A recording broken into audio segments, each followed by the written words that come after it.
Happy Sunday. Happy Monday, your day, but it's happy Sunday, my day. Here are all the books I have to catch up on before Booktubeathon starts. So I have a week to read 1, 2, 3, 4, 5, 6, 7, 8 books and an audiobook. I can do it. Let's see. I just got back from brunch with Alex and his friend. They were volunteering at, I just found a melatonin on the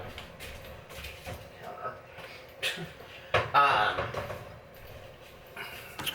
They were volunteering because people in the United States are voting today for what is going on in Venezuela. And if you don't know a lot about that, the president is trying to change the constitution. So it's a really big deal. So people that have dual citizenship, like my husband, and his friend and his mom and all of these people are voting for what changes over there. So Venezuela, save Venezuela.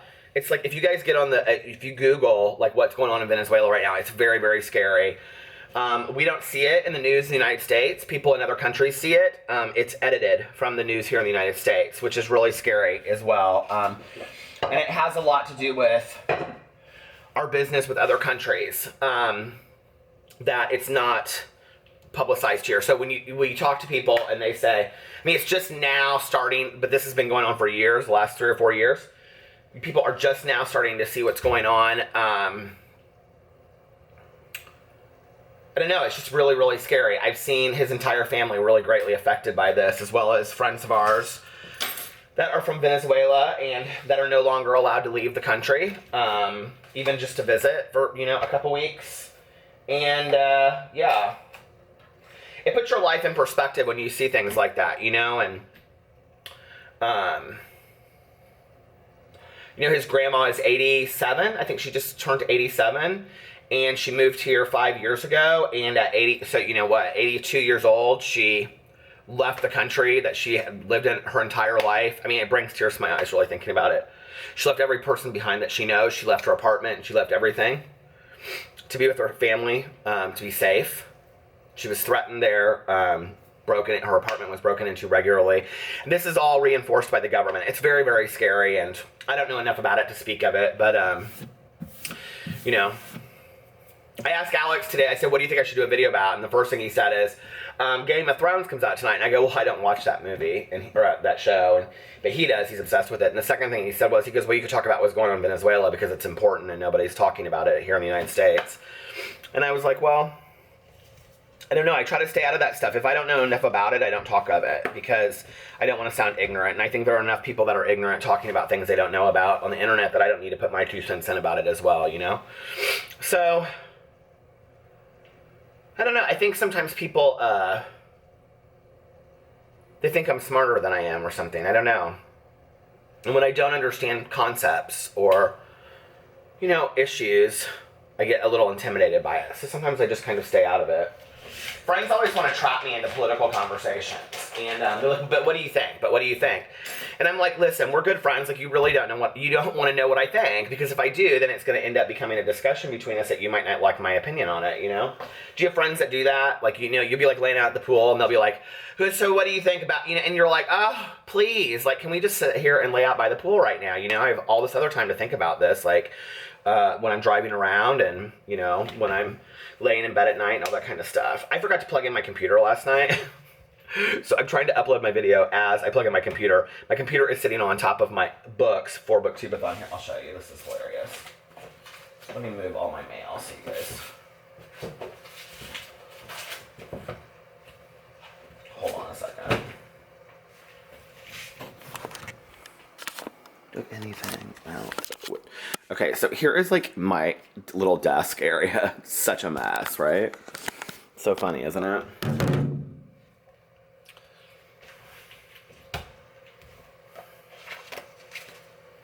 But I went and I had brunch with them at Cafe Patashu. We sat outside. It's like 88 degrees today. I really wanted to go to the pool, but I drove to the pool, and guess what? There's 9 million kids there, so that won't be happening. I might go later. And I had a turkey sandwich. You want to see what Patashu turkey sandwich looks like? Here, hold on. because I brought it home.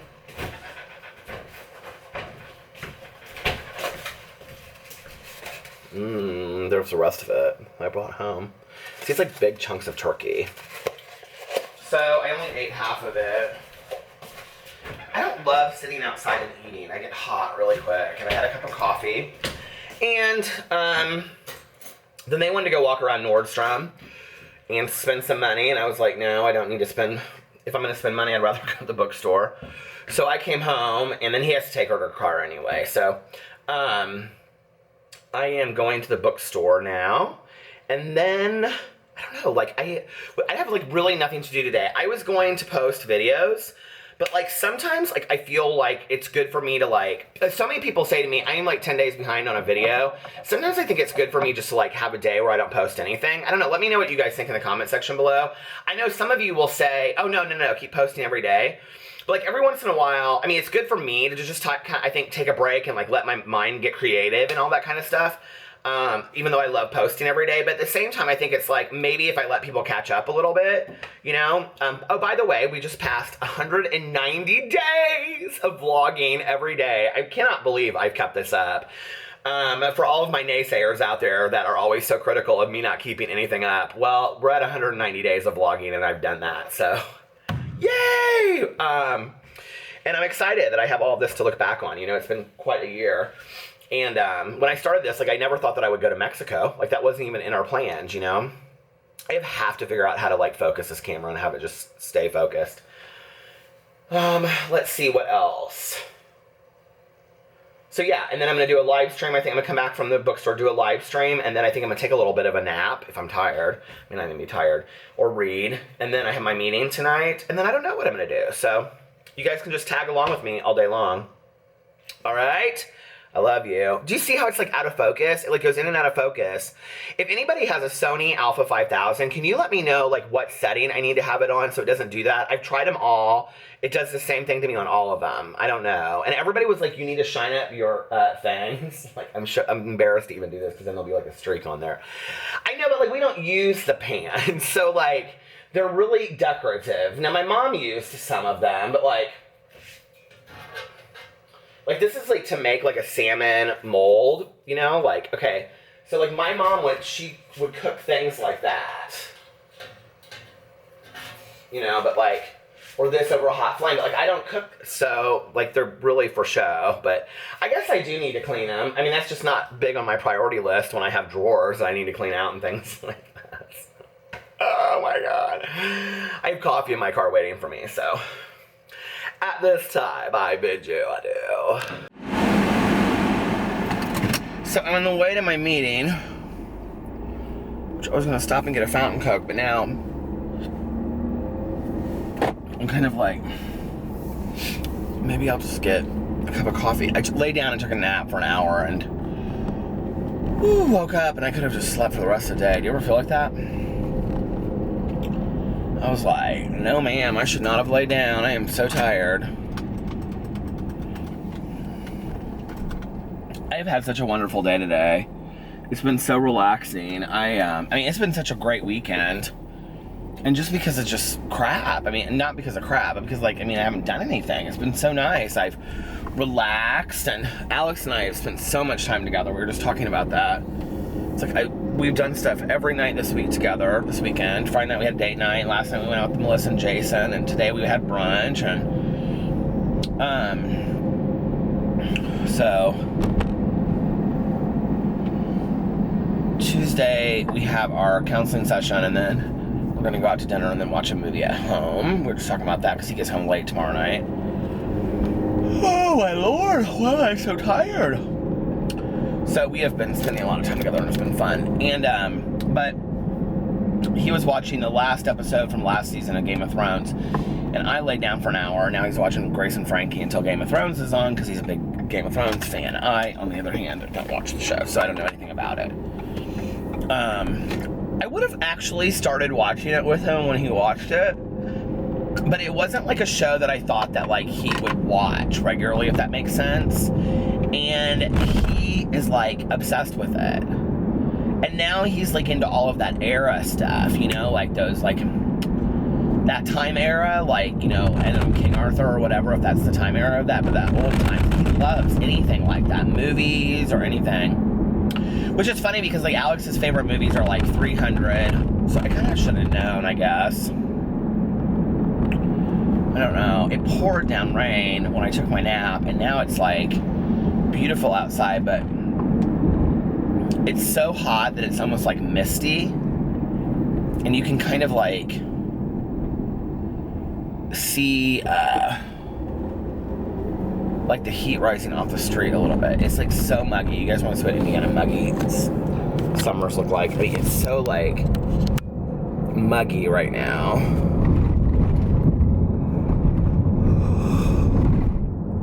I know it doesn't look like it's warm and hot outside, but it really is.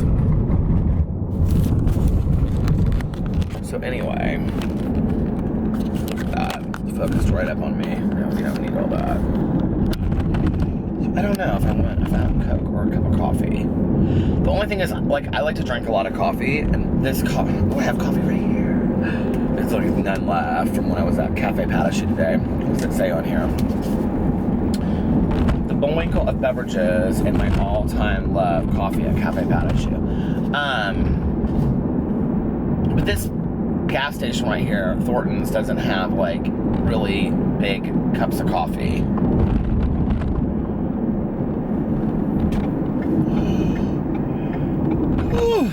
Peter, wake up, Lord.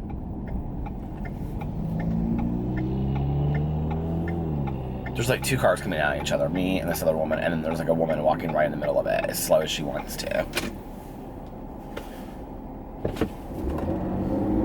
Just like not a care in the world, paying attention to anybody. Bet you anything if I look over, she's gonna be looking at me like, you're so rude. Anyway, okay, so I'm gonna go get something to drink. Well, coffee won, so. That woman that was walking across the street, I didn't recognize her when I was walking in, but she like sits here at this little table, like I would show you, but I don't want to do that to somebody. I feel bad. She sits at this little table every night. Like, okay, it is 9 o'clock. It's like 1 minute till 9. And she sits there every night. I see her at like 2 o'clock in the morning sitting there and sleeps sometimes and stuff. And then like she was walking over and she was like looking through the food and she like picked up a yogurt and she was like holding her stomach. Like she was hungry or like, I don't know, but it made me sad. And you know, I don't want to say to somebody like, do you want me to buy you something? But like, and she's sitting there and she's drinking a drink that's not from that gas station. It's like a cup from somewhere else. And it looked like she was doing a crossword or something. Sometimes I come in there and she's asleep, just laying down there like that. And I don't know. The people that work in there are so nice. Jeremy, the guy that's working there right now. And then, why can't I think of the woman's name at Bookstore? She's so friendly. She's from Nigeria. I can't think of her name. She's so nice. And they always remember me and they're super friendly. They probably just let her sit there and don't say anything. I would. I feel bad for her though. Did you guys see that documentary about oh, I can't remember. I talked about this on here a while ago when I saw it. The documentary with the woman that was homeless in Hollywood and she lived in the laundromat. I can't even think of what her name was now. Mimi. She didn't have a lot of stuff with her though. She just like was, I don't know. Maybe she, you know, lives there, waits for a ride there or something. Who knows? A lot of people that work up here like live really far away. They live like an hour away, which I don't think that way. So it's strange to me, like when I think of people that, you know, like, not that you live far away from work. I mean, I understand that a lot of people have to do that because there's not like places to work where they live, but like to go an hour to work at like a gas station or a, you know, McDonald's or a fast food place, like that's interesting to me, like, because in the United States, it's like everywhere, you know? I don't know. I just think you don't really truly know somebody's experience of their life until, you know, even if you talk to them and find out about it, you don't.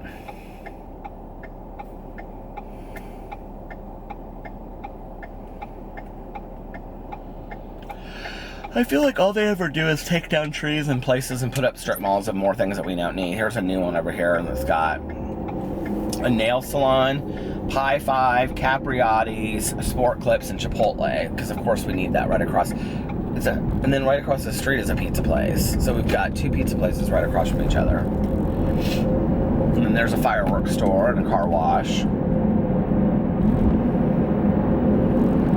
And a scary looking Quality Inn. I used to love when I was a little kid staying in those kind of motels with my dad when we would travel all over the place. And I always be like, is there a pool, Dad? Is there a pool?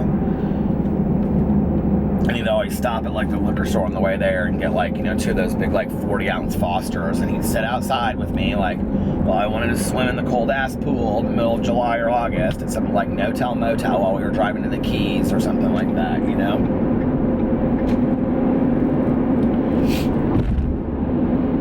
Then we go and sleep in the room, and the beds would be rock hard, and the air conditioning you'd have on, and you'd fall asleep to that air conditioner that would just rattle all night long, but it would be so cold, it'd feel so good.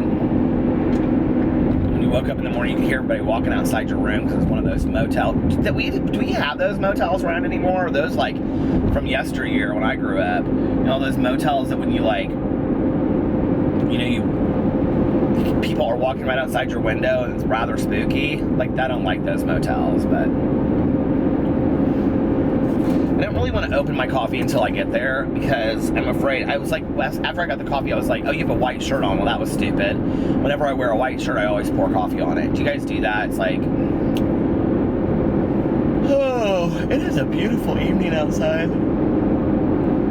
It poured down rain for about an hour, and then it just got really pretty. Midwestern summers, I guess.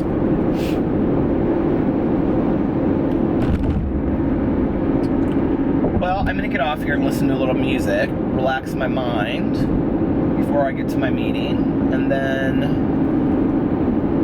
talk to you guys in just a little bit. I am going to the casino. I've been trying to go to the casino for like 4 days now, and I haven't ended up going. My contact is so blurred, and I keep on taking it out and putting it back in my eye.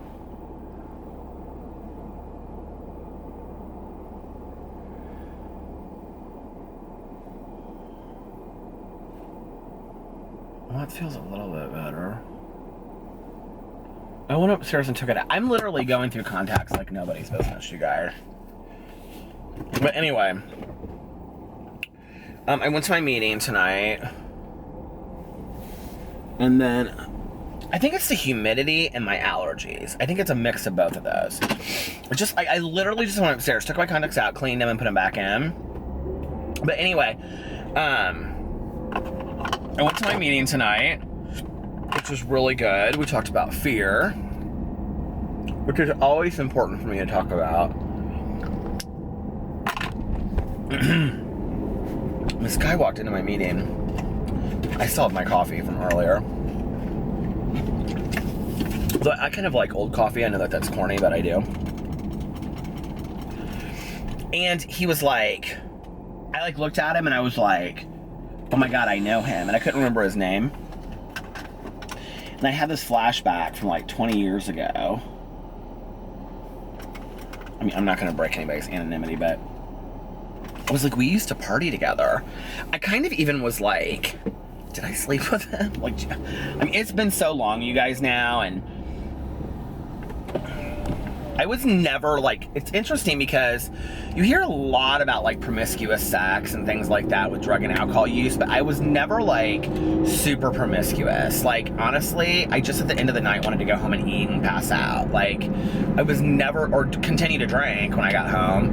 I was never somebody that, like, I don't know, to be honest with you, when I was drinking a lot and doing drugs, it just felt like a burden for me to, like, go and sleep with somebody. It was like, that just was not where it was at.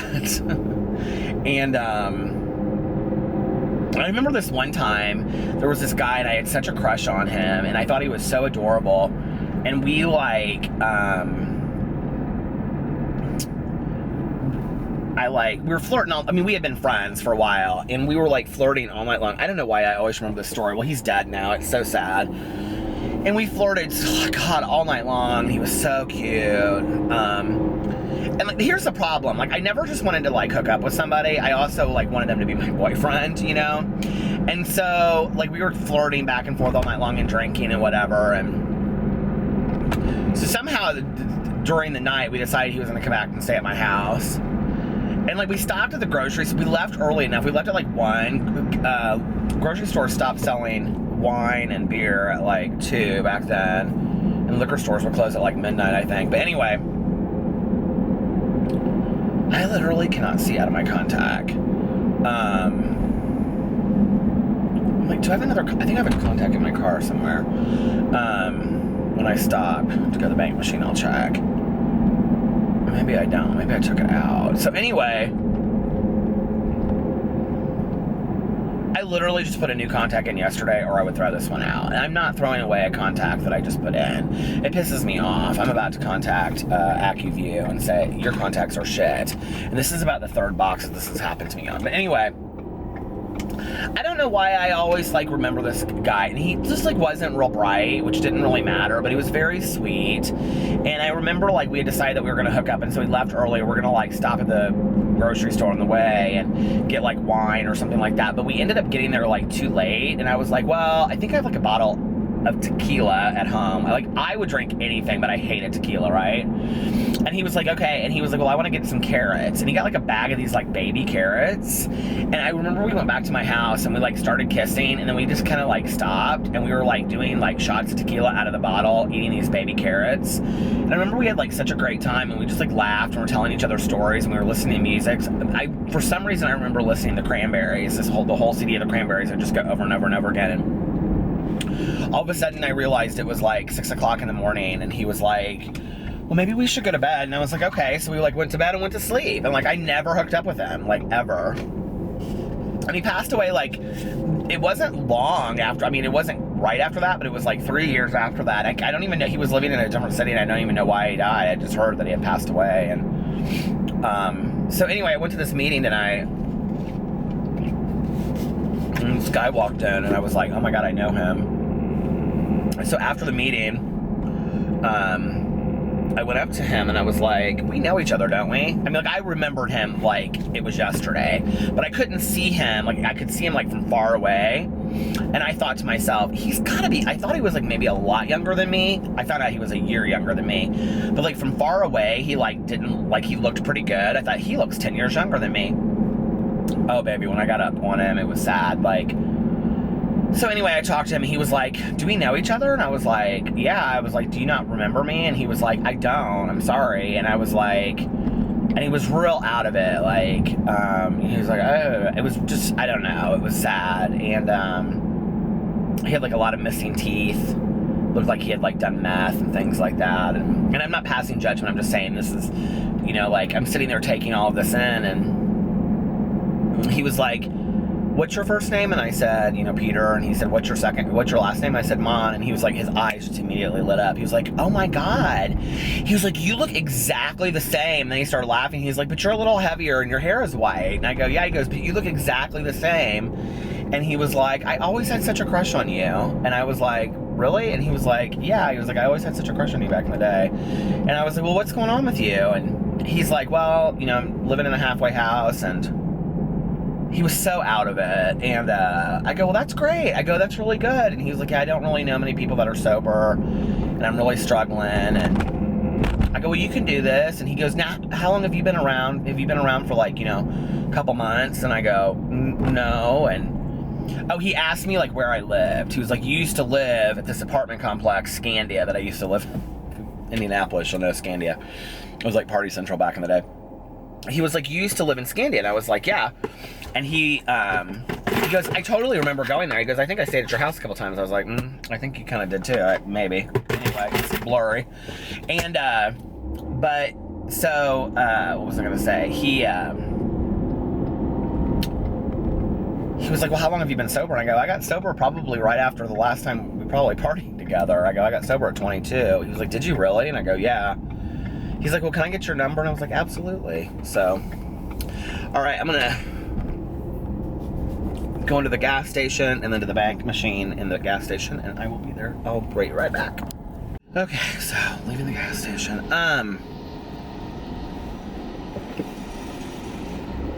I wanted to finish what I was saying. It was so interesting because when I was looking through my thing for this, I used to always keep one contact in my car in case something happened to my eye, which this would be a perfect example of why I would need it.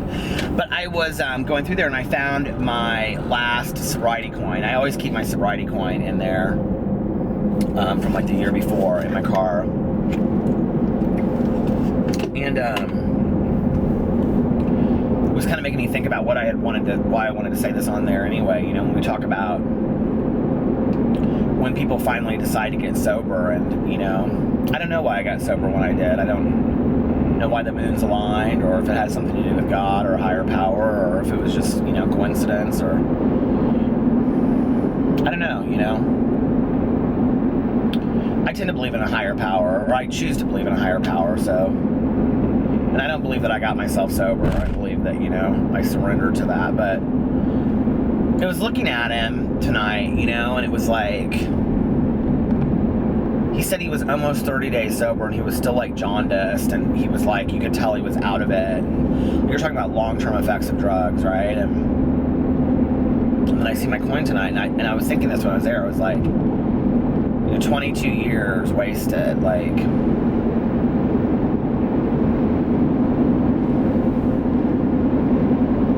Interesting because I started with like having this flood of like things I said to him, I go, now who do we know in common? And he started listing these people, and as soon as he started listing the people, I remembered him in like a different context. Like I could see him in like different situations, and I remember like, I think he was like in school for something, I know, but I'm not gonna say, but for something professional, and I was like, well, what are you doing? He's like, oh, I'm waiting tables at this blah blah blah blah, and I was like, oh, okay. And you know, he was like, yeah, it's not what I want to be doing at 44, but.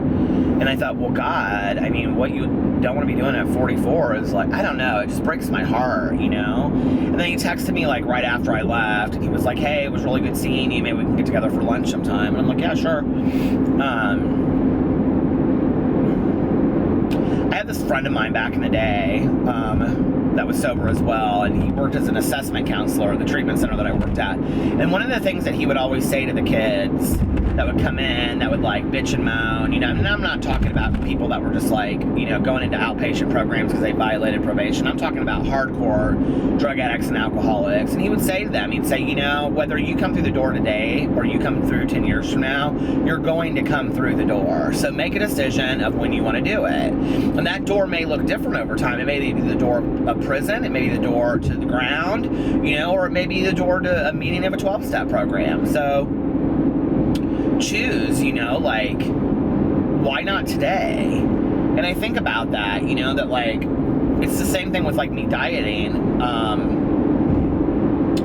It's like, I would constantly say tomorrow, tomorrow, tomorrow, and really mean it, you know, like really, really mean it. Like, I'm going to do it tomorrow, or I'm going to do it on Monday, or whatever, you know, like really mean it, that I was going to quit drinking and doing drugs, or I'm just going to quit doing drugs, or I'm just going to drink wine, or I'm just going to drink this, or just beer, you know. And God, I mean, all of it was a problem for me, and I don't know, it just makes me so sad. And I've seen so many people's lives ruined by it, and yet, like, I don't think they can see themselves getting out of it or something. I don't know. Like, it's just very tragic.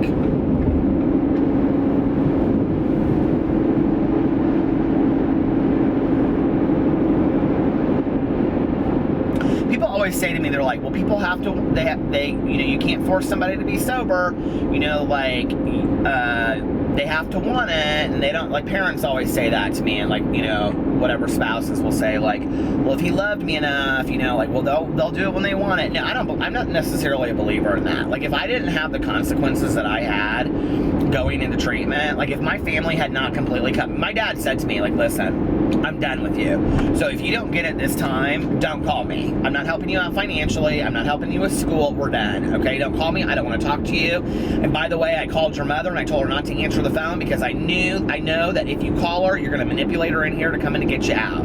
So I told her if she cares about you at all, not to answer the phone. And literally when I would call my mother, she'd just hang up the phone. She didn't know how to deal with it, you know?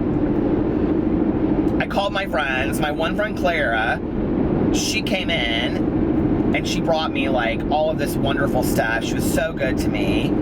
And then my friend, Heather, she brought me all kinds of wonderful stuff and was super supportive. Neither one of them was going to take my ass out. I knew it. My dad had called them all. My dad was like, if you care about him. And my one friend, Krista, that I used to party with, she called him and she said, you will take him cigarettes and you will do this and whatever. And he said, listen here.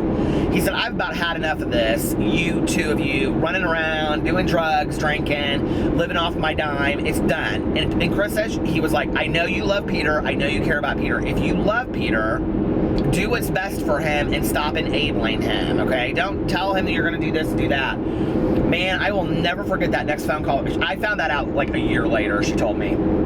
That next phone call was so, like, when I would talk to her before that, those first couple days, I'd be like, girl, come get me out of here. Okay, I'm going to call your dad. I'm getting you out of there. I'm going to tell him what's up and all this kind of stuff, right? That next phone call I got from her, or I talked to her, I was like, girl, when are you coming to get me? And she's like, I'm not coming to get you. And I was like, what are you talking about? And she was like, I'm not coming to get you. She was like, I talked to your dad and he was right. He was like, if you love him, he needs to be there. He's going to end up dead. And she was like, I love you, Peter. She's like, this is way past anything you could control. And Krista, actually, what's interesting is that we used to party equally and just as hard. And she literally put it down and walked away from it. I mean, like, she didn't need a 12-step program. She would drink every once in a blue moon, but then that turned over into her, like, exercising and getting super in shape. She doesn't party at all today, And, but I remember, like, she was just like, I'm not going to come and get you. I'm not going to do that. She was like, I care about you too much. And my dad was so smart to cut it off at the pass and call my friends. Like, he knew what he was doing. And he did that because he loved me. But at that time, I was like, he's doing this because he's a fucking asshole, He just wants to trap me in this fucking place. Forgetting the fact that, he had bought me numerous cars, attorneys, bailed me out of jail time and time again, paid for 5 treatment. This was my 5th treatment program. Outpatient programs, probation, court costs. I mean, ridiculous. I will never forget, I did this assignment in treatment where you add up all of the costs of your alcohol and stuff like that. When I was done looking at all of the money that I had actually spent, I'm not talking about going into a liquor store and buying a 6-pack. I'm talking about attorneys and probation fees and all the counselors and treatment. I mean, it was astronomical. And I'll never forget making amends to my dad. And I just was like, I can never repay you for any of this, Dad, And I did not make the amends to him until it was genuine, and it was how I was taught to do it. So anyway, that was, I needed those consequences. I needed to people ask me a lot, and I didn't get this. Like, for 10 years, when people would say, what was your bottom? I'd say, oh, I was afraid to die, or oh, I was afraid to go into I don't really think I was. I don't really think I ever thought I was going to die of it. Like, it just, and I think if I did, I didn't care, maybe. Like, it seems so far off. Like, you kind of, like, it doesn't happen overnight. It's not like one day you're like, getting 4-0 and the next day you're shooting dope. I mean, it doesn't happen like that. It happens progressively over time. And so when it does, and for you out there that are not drug addicts and alcoholics, I'm trying to say some of this to help you with your friends or a family member that might be going through something, but like, over time, you slowly drop your bottom and you consider, and I do believe that my bottom is death, and I'm a believer that you pick your bottom. You don't have to, your bottom doesn't have to be death, but like, you progressively over time kind of convince yourself, like, it's not going to happen. Like, I've had so many missed calls, I can't tell you how many near fatal accidents I almost had in a car drinking and driving. That's why I am, like, so weird about people getting in. I mean, it's like with my husband and I, like, I mean, he probably gets extra credits every month for Ubering it when he goes out, because I'm just like, that's where I draw the line. I cannot stand it. And, like, yeah, I'm like one of those people, but like, anyway. I think I have like an eyelash in my eye. That's what's going on. I don't think it has anything to do with my contact, because it keeps on like pulling up right there. But anyway, I'll have to stop and get it out in a second. So I'm a big believer in consequences, and I do think that people get sober from consequences. There is a judge on the north side of Indianapolis in Hamilton County that she court orders people. She'll put them in work release, and then she'll court order them to like 6 months of a meeting every day, right? I mean, I'm sorry, but you don't go to a meeting every day for 6 months and something doesn't seep in. At least a seed is planted, Maybe you don't get it then, but you might get it down the road. The seed is planted. And, I have seen so many people hate this judge. They absolutely hate her. They cannot stand her. They think she is the worst piece of shit in the entire world. She holds people so accountable. I mean, she doesn't give second and third chances. You get one chance, that's it. If you fuck up, you're going to prison. And, oh God, if anybody is watching this that knows who this is, they're going to be like, I can't believe you did that. I called her, and I had written a letter, and then I called her assistant. Her assistant said, she got your letter, she would like to talk to you. And I said, I just want you to know, thank you, you're saving lives. And she said, you know what, I've never heard that. She goes, in the entire time I've done my job, she goes, I've never heard that. People always think I'm too harsh. And I said, listen, I've worked with a lot of people that are court ordered, you know, to meetings and treatment and things like that. You said, you're saving lives. I said, you're so hardcore. I said, you really are invested and you understand 12-step programs. She's hardcore. And you will sit and people and listen and they will say, I will never tell her this, but if it wasn't for her court ordering me to 6 months or a year of meetings every day, I wouldn't be here right now, you know? And so I am a believer that, like, you know, losing a job, or like a husband or a wife saying, I'm going to leave if you continue to drink, or, you know, and meaning it. And, you know, like, I knew this woman that kept her bags packed and put it on the back door, or his bag packed and put it on the back door, next to the back door, and she said, the next time you drink, you're going to be taking that bag out the door. I mean, that bag sat there for like 5 years, because he was sober for, I mean, he's still sober today, but, like, I mean, she was like, we're just going to keep the bag there, because the next time you drink, you're gone, I'm done with it. And, you know, she also probably had about 5-10 years of Al-Anon in her at that point, but I think consequences do work for people, you know? I really believe it. I think that, you know, for me, it was like when the consequences outweighed the fun was when I was willing to start really considering it. And even then, I was kind of like, well, there's still a little bit of fun. You know, I'm still having a little bit of fun, you know, that first maybe half an hour.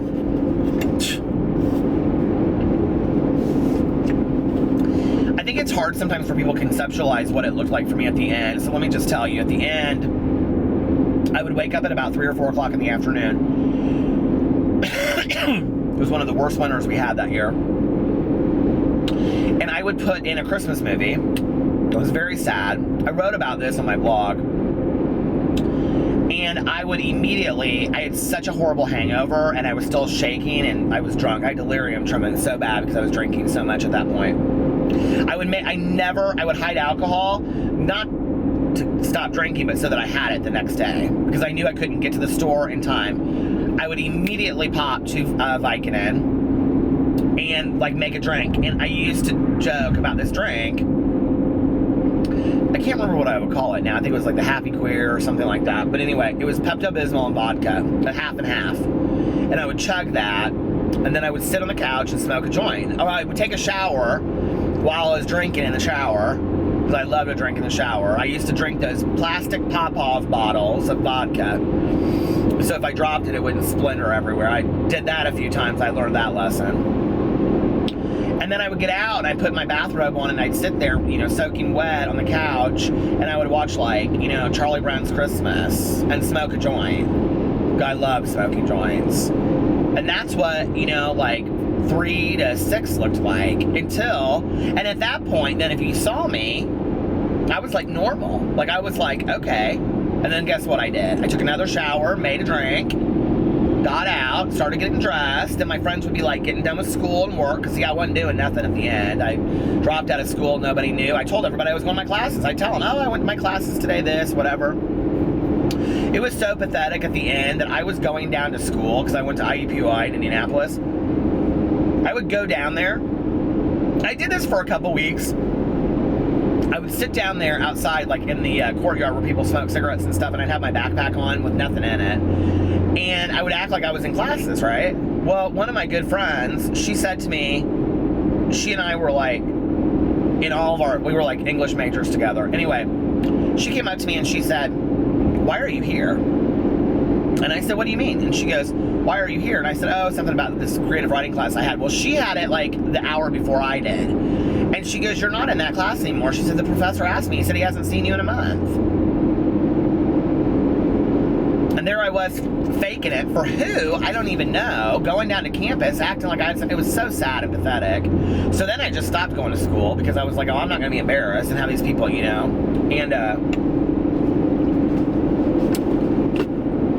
I think when I dropped out, like, it was like in November, and I think I got like $2,000. My dad that was one of the things he was absolutely livid about when he found out that I had like withdrawn from class and just pocketed the money. He was so pissed about it because he paid for my education per my parents' divorce.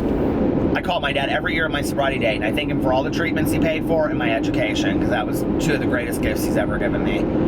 And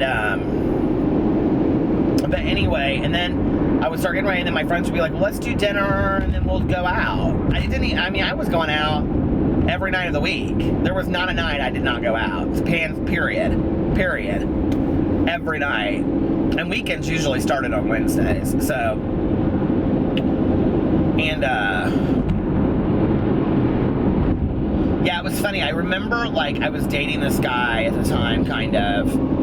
And, we were on and off again dating, and, I remember all of us went, I can remember what I had on and everything. I had this like flannel shirt on, these construction boots, and these cute jeans. And I remember it like took me so long that night just to get like together to like go out. Like it was really a chore that night for some reason. And I could remember saying like, I should not be going out. Like, why am I going out? I don't want to go out. Like, this is just, why am I doing this? Why am I doing this? And I remember we went to this bar, Greg's, in Indianapolis, OP's, which, ironically enough, is also where Herb Baumeister picked up all of his, Herb Baumeister is where he picked up all of his guys. But anyway, I remember us standing in there, and it was like, usually, it's like, okay, so it doesn't really look today like it looked back then. It had like these 3 rooms and then a dance floor, and then it had this patio out back, but this was probably like in early December, because I got sober the 17th, so this would have been like 2 weeks before that.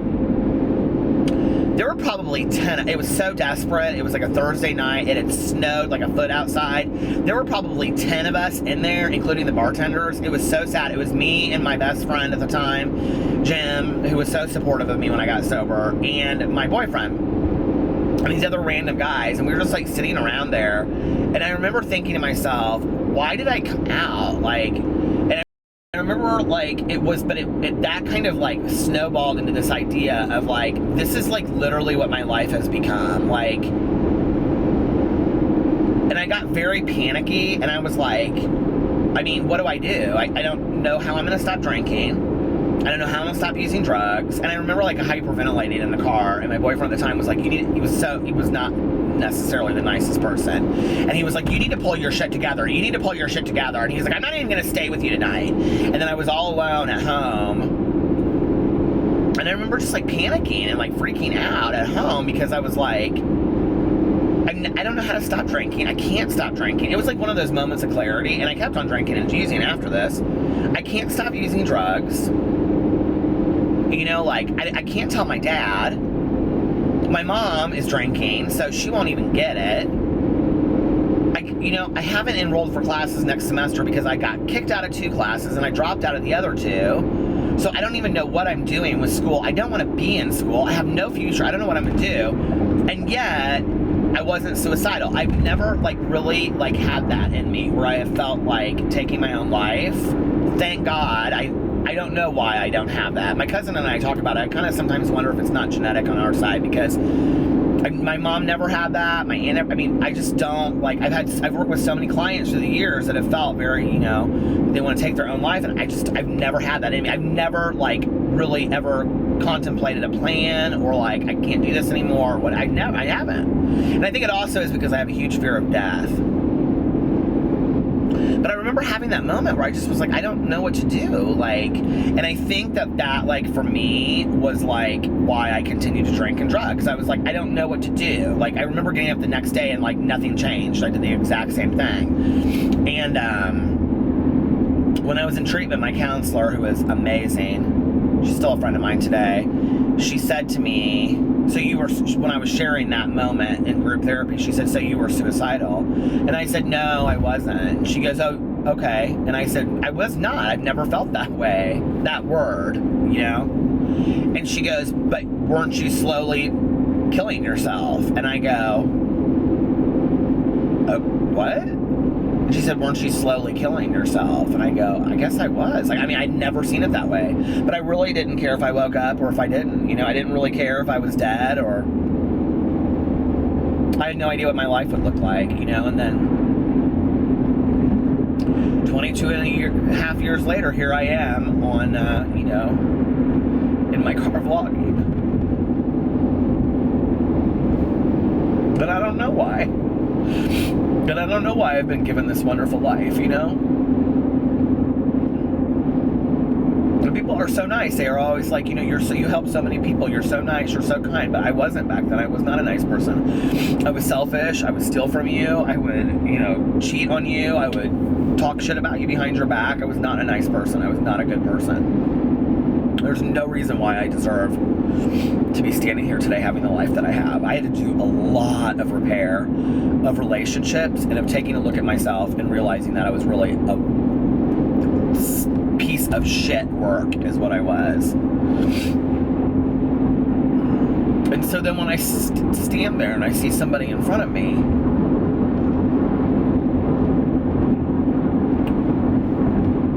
who I knew 22 years ago, you know, that's like still been doing the same thing for 22 years, I think to myself,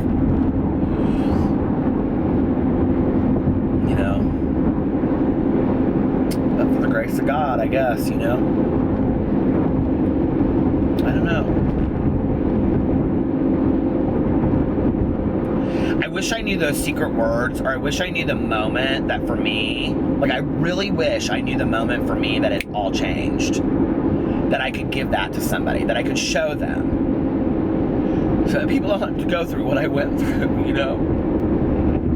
And I see 50-year-old people come in, and my mom got sober at 51. She had an amazing life after that, but 51 years, you know? Of falling down stairs and, you know, black eyes and not being able to take care of me and messing up parties and weddings and having friends talk about her behind her back that was so humiliating to her. It just broke her, you know? She lost friends over her drinking left and right. She was just messy. They didn't want anything to do with her, you know, and she didn't understand it, and she was hurt, you know, and I think she waited till she was 51. And that was not her first, you know, time at the rodeo as far as sobriety. I mean, she had tried many times. My mom would talk about how she, like, 10 years before she got sober, within, like, from 40 to 50, there would be an event. Like, she went to a Super Bowl party, and she, like, fell down, she came home, and she fell down a flight of stairs. Now, let me tell you what she fell down in. Are you ready for this? Her friend could not answer the door. They had to call the police because they thought she was dead inside. My mother fell down a flight of stairs in my house onto slate. She hit her head face forward onto slate, double black eyes. And she never even told me till years later what really happened. I really thought she just slipped and fell.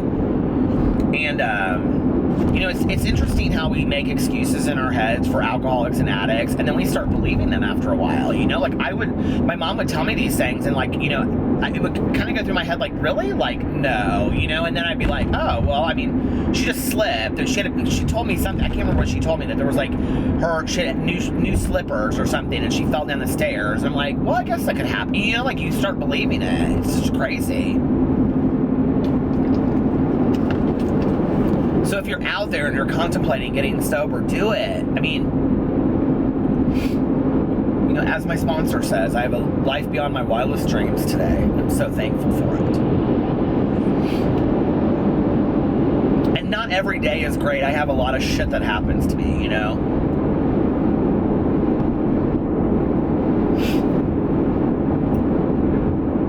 But I have ways to deal with it today, and I have ways to talk about it, and I'm able to be of service to people, and I'm able, you know, to interact with you guys and make new friends and have good experiences, and I think that's what life is all about, you know?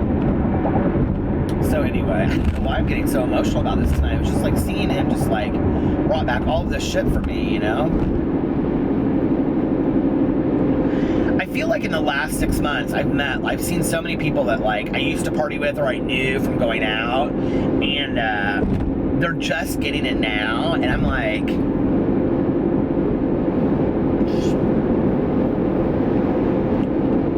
I just want to go, what have you been doing for 20 years? You know what I mean? But that could have been me. totally could have been me if I didn't have my dad that said, no more, we're done, you know? I was scared to death of being homeless. That's what I was scared of. And my dad was completely taking care of me, and I had no idea how to take care of myself. So thank God for him. You know, he saved my life. And so anyway, God, we got rather sad tonight, didn't we? Not really. I mean, like, it makes me grateful for everything I have. That's what it does. You know, I'm just super grateful for my life today. And I hope that somebody out there hears this and it affects how they interact with an addict or an alcoholic, or how they think about their own lives, because you deserve it. You really do. Anyway, I love you guys, and I'll talk to you later.